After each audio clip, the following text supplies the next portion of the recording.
Hi అండి, welcome back to my channel.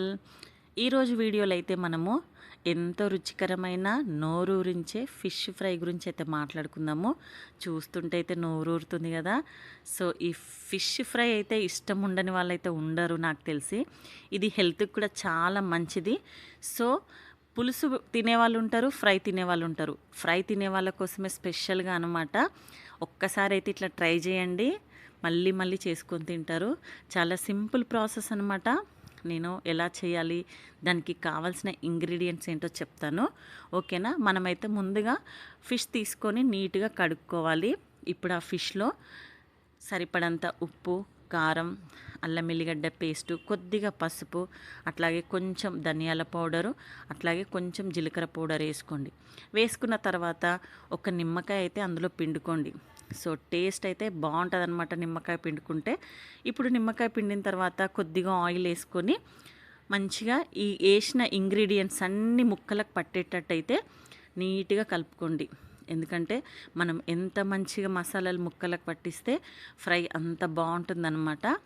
So అన్నీ వేసిన తర్వాత ఒక హాఫ్ అన్ అవర్ అయితే పక్కకు పెట్టుకోండి. 20 to 30 మినిట్స్ అయితే కంపల్సరీ పక్కకు పెట్టుకోవాలి. ఇంగ్రీడియంట్స్ అన్నీ కలిపిన తర్వాత ఫ్రై చేస్తే కొంచెం వెంటనే ఫ్రై చేస్తే టేస్ట్ డిఫరెంట్గా ఉంటుంది. కాకపోతే మనము ఒక హాఫ్ అన్ అవర్ అన్న పక్కకు పెట్టుకొని మంచిగా ముక్కలకు ఇంగ్రీడియంట్స్ అన్నీ పట్టినాక ఫ్రై చేస్తే చాలా బాగుంటుంది అనమాట. ఇప్పుడు చూడండి, మనము స్టవ్ ఆన్ చేసుకొని కడాయి పెట్టుకొని అందులో ఇలా ముక్కలు మునిగేటట్టు నూనె పోసుకోండి. సో నూనె వేడైన తర్వాత ఈ కలిపి పెట్టిన చేప ముక్కలను అయితే ఒక్కొక్కటిగా అందులో వేసుకోండి. సో ఫిష్ ఫ్రై రాని వాళ్ళు కూడా ఈ వీడియో చూసి చేసుకోవచ్చు అనమాట. సో అంత క్లియర్గా నేను ఎక్స్ప్లెయిన్ చేస్తున్నాను. సో ఖచ్చితంగా మీరైతే ఫిష్ ఫ్రై ట్రై చేయండి. ఇప్పుడు ఈ ముక్కలు వేసుకున్న తర్వాత 2 లేదా 3 పచ్చిమిర్చి, అట్లాగే 4 లేదా 5 రెబ్బల కలమాకు అయితే అందులో వేసుకోండి.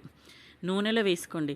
ఈ కలమాకు నూనెలో వేగుతుంటే ఆ స్మెల్, ఆ టేస్ట్ చాలా బాగుంటుంది అనమాట. సో ఖచ్చితంగా మీరు ఫ్రై చేసినప్పుడు నేను చెప్పిన ప్రాసెస్లో చేసుకోండి. వీటిని మాత్రం నూనెలో 2 వైపులా వేయించుకోండి. ముక్కలు మంచిగా నూనెలో వేగితే చాలా బాగుంటుందండి.